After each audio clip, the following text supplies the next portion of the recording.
आश्विन मास की अष्टमी तिथि के दिन जितिया व्रत, जिसे जीवित पुत्रिका व्रत भी कहा जाता है, रखा जाता है। यह व्रत महिलाएं अपनी संतान की दीर्घ आयु और रक्षा के लिए रखती हैं। अपनी संतान की सफलता और उनके उत्तम भविष्य की कामना के लिए यह व्रत माताएं रखती हैं।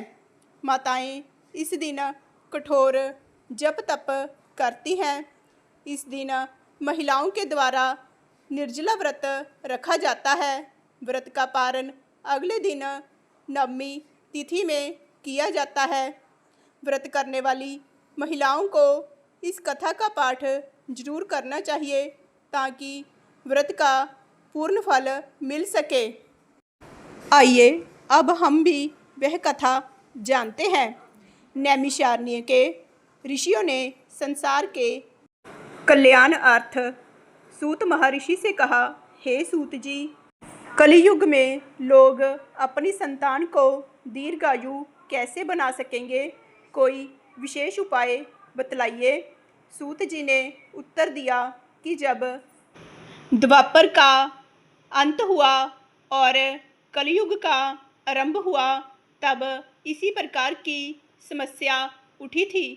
तब कई शोकाकुल स्त्रियां इस विषय पर विचार विमर्श कर रही थी और अंततः वे सत्य वर्णन करने वाले महात्मा गौतम जी के पास गई ताकि उनसे उपाय जान सकें।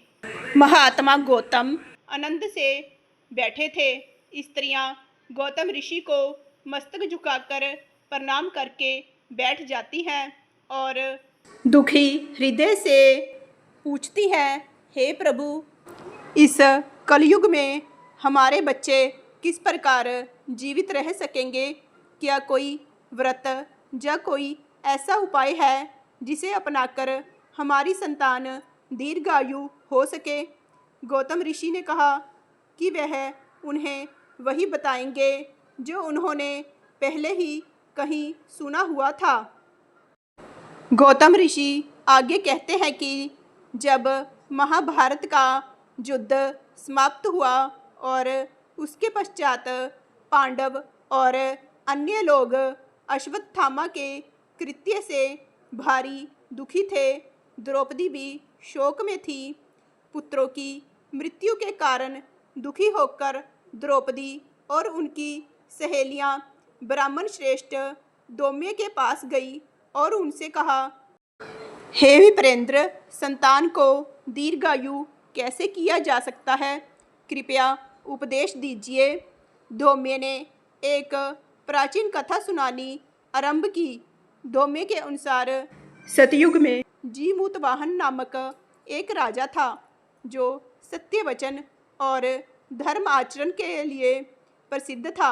एक बार वह अपनी पत्नी के साथ ससुराल गया और वहीं ठहर गया। उसी रात्रि वहाँ एक बूढ़ी माता अत्यंत शोकग्रस्त होकर रो रही थी क्योंकि उसका पुत्र मर चुका था। उसका दुख और रोना देखकर राजा का हृदय व्याकुल हो उठा। वह तुरंत जाकर उस बूढ़ी स्त्री से पूछने लगा कि आपके पुत्र को आखिर हुआ क्या है? वृद्धा ने उत्तर दिया कि प्रतिदिन गरुड़ आता है और गांव के लड़कों को खा लेता है। मेरा पुत्र भी उसके हाथों मारा गया। यह सुनकर जीमूतवाहन ने कहा, हे माता, अब आप रो मत। मैं आपके पुत्र को बचाने की चेष्टा करूंगा। राजा उस स्थान पर गया जहां गरुड़ प्राणियों का भक्षण करता था। जैसे ही गरुड़ आकर मांस खाने लगा, तब उसने राजा का भी बायां अंग खा लिया और दर्द से व्याकुल राजा ने तुरंत अपना दाहिना अंग गरुड़ के सामने कर दिया। गरुड़ आश्चर्यचकित होकर बोला, तुम कौन हो? देवता हो या कोई मनुष्य? राजा ने कहा, हे पक्षीराज, इस तरह के प्रश्न करना व्यर्थ है।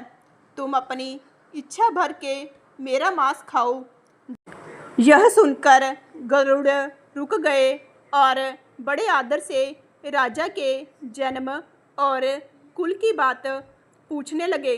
तब राजा ने विनम्रता से अपना परिचय दिया कि उनकी माता का नाम शैव्या है और उनके पिता का नाम शालिवाहन है। सूर्यवंश में उनका जन्म हुआ है और कहा कि वह त्याग और दया के कारण सब कुछ सहन करता है। राजा की उदारता और त्याग को देखकर गरुड़ विशिष्ट रूप से प्रसन्न हुआ और बोला, हे महात्मन, आप जो चाहे सो मांग लो। तब राजा ने अनुरोध किया कि आपने जिन प्राणियों को भी खाया है उन सबको पुनः जीवित कर दें और आगे से भी आप बच्चों को ना खाएं और जहाँ भी जो उत्पन्न हो वे दीर्घजीवी हो। गरुड़ ने राजा की प्रार्थना स्वीकार कर ली और वरदान देकर अमृत प्राप्त करने के लिए नागलोक में चले गए। वहाँ से अमृत लेकर वे लौटे और उन मरे हुए प्राणियों की हड्डियों पर अमृत बरसा दिया। जैसे ही उन्होंने अमृत बरसाया, सभी मरे हुए प्राणी जीवित हो उठे, जिनको पहले ही गरुड़ खा चुका था। इस प्रकार जीमूत वाहन के त्याग और गरुड़ की कृपा से जन जन के कष्ट दूर हुए और प्रजा का कल्याण हुआ। उस समय गरुड़ ने राजा की दयालुता देखकर एक और वरदान दिया और कहा कि आज आश्विन कृष्ण सप्तमी से रहित शुभ अष्टमी तिथि है। आज ही आपने जहाँ की प्रजा को जीवन दान दिया है, अब से यह दिन ब्रह्मवाव हो गया है, जो मूर्ति भेद से विविध नामों से विख्यात है। वही त्रैलोक्यम से पूजित दुर्गा अमृत प्राप्त करने के अर्थ में जीवित पुत्रिका कहलाई है। गरुड़ जी आगे कहते हैं कि जो स्त्रियां इस जीवित पुत्रिका का व्रत करेंगी और कुश की आकृति बनाकर तुम्हारी पूजा करेंगी, तो दिनों दिन उनका सौभाग्य बढ़ेगा और उनके वंश की भी वृद्धि होती रहेगी। हे राजन, सप्तमी से रहित और उदया तिथि की अष्टमी को व्रत करें। जानी सप्तमी विद अष्टमी जिस दिन हो उस दिन व्रत ना करके शुद्ध अष्टमी तिथि को व्रत करें और नवमी में पारण करें। यदि इस पर ध्यान ना दिया गया तो फल नष्ट ही हो जाएगा और सौभाग्य तो अवश्य नष्ट हो जाएगा। इस प्रकार वर देकर गरुड़ वैकुंठ चला गया और राजा जीमूत वाहन अपनी पत्नी के साथ अपने नगर लौट आए। धौम्य ने द्रौपदी से कहा कि हे देवी, मैंने तुम्हें यह दुर्लभ व्रत बताया है जो कि संतान को दीर्घायु बनाए रखता है। यदि तुम और तुम्हारी सहेलियां इस विधि से व्रत करेंगी तो तुम्हें मनोवांछित फल प्राप्त होंगे। द्रौपदी ने यह बात सुनी तो उसने भी अपनी सहेलियों के साथ इस उत्तम व्रत को किया। गौतम ऋषि ने कहा, यह व्रत और इसके प्रभाव को किसी एक चील ने सुन लिया और अपनी सखी सियारन को बताया। इसके बाद पीपल वृक्ष की शाखा पर बैठकर उस चील ने और उस वृक्ष के खोंते में बैठकर सियारन ने भी व्रत किया।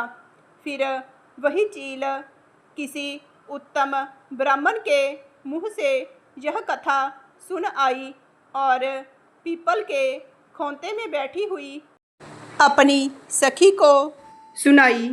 सियारिन ने आदि कथा सुनी थी और उसे भूख लग गई और वह उसी समय शव से भरे हुए शमशान में पहुंची। वहां उसने इच्छा भर मांस का भोजन किया और चील बिना कुछ खाए पिए रह गई और सवेरा हो गया। तब वह गौशाला में गई और वहां उसने गौ का दूध पिया। इस तरह नवमी को उसने पारण किया। कुछ दिनों बाद वे दोनों मर गई और अयोध्या में किसी धनी व्यापारी के घर में जन्मी। संयोग से उन दोनों का जन्म एक ही घर में हुआ, जिसमें सियारिन ज्येष्ठ हुई और चील छोटी बहन हुई। वे दोनों सभी शुभ लक्षणों से युक्त थी, इसलिए बड़ी लड़की काशीराज के और छोटी उसके मंत्री के साथ अग्नि के सामने विधि पूर्वक ब्याही गई। पूर्व जन्म के कर्म फल से सियारिन मृगनयनी हुई, जिस किसी भी संतान को उत्पन्न करती थी वह मर जाती थी।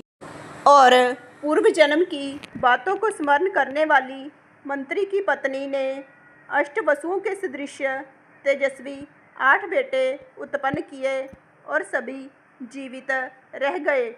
अपनी बहन के पुत्रों को जीवित देखकर ईर्ष्यावश राजपत्नी ने अपने स्वामी से कहा कि यदि तुम मुझे जीवित रखना चाहते हो तो इस मंत्री के भी सभी पुत्रों को उसी जगह भेज दो जहां मेरे बेटे गए हैं, अर्थात इन्हें मार डालो। यह सुनकर राजा ने उस मंत्री के पुत्रों को मारने के लिए कई प्रकार के उद्योग किए, परंतु मंत्री की पत्नी के जीवित पुत्रिका व्रत के पुण्य बल से वह बच जाते थे। एक दिन राजा ने अपने सैनिकों से उन पुत्रों का सिर कटवाकर पिटारी में रखवाया और वह पिटारी उनकी माता के पास भेज दी, किंतु वे 8 सिर बेशकीमती जवाहरात हो गए और भले चंगे वे 8 लड़के अपनी माता के पास वापिस चले गए। उनको जीवित देखकर राजा की पत्नी को बड़ा विस्मय हुआ। अंत में वह मंत्री की पत्नी के पास गई और उसने पूछा, बहन, तुमने कौन सा ऐसा पुण्य किया है जिससे बार बार मारे जाने पर भी तुम्हारे बेटे नहीं मरते? इस पर मंत्री की पत्नी ने कहा, मैं पूर्व जन्म में चील थी और तुम सियारिन। हम दोनों ने ही जीवित पुत्रिका का व्रत किया था। तुमने व्रत के नियमों का भली भांति पालन नहीं किया और मैंने किया था। इसी दोष से हे बहन, तुम्हारे बेटे नहीं जीते हैं। अब भी तुम उस जीवित पुत्रिका व्रत को करो तो तुम्हारे बेटे भी दीर्घायु होंगे। मैं तुमसे सच कह रही हूँ। उसके कथनानुसार रानी ने व्रत किया, तभी से उसके कई बेटे सुंदर और दीर्घायु होकर बड़े बड़े राजा हुए। सूत जी कहते हैं कि सब प्रकार का आनंद देने वाला मैंने यह दिव्य व्रत आपको बताया है। स्त्रियां चिरंजीवी संतान चाहती हो तो उन्हें इस व्रत को पूरे विधि विधान से रखना चाहिए, क्योंकि इसके रखने से संतान दीर्घायु होती है।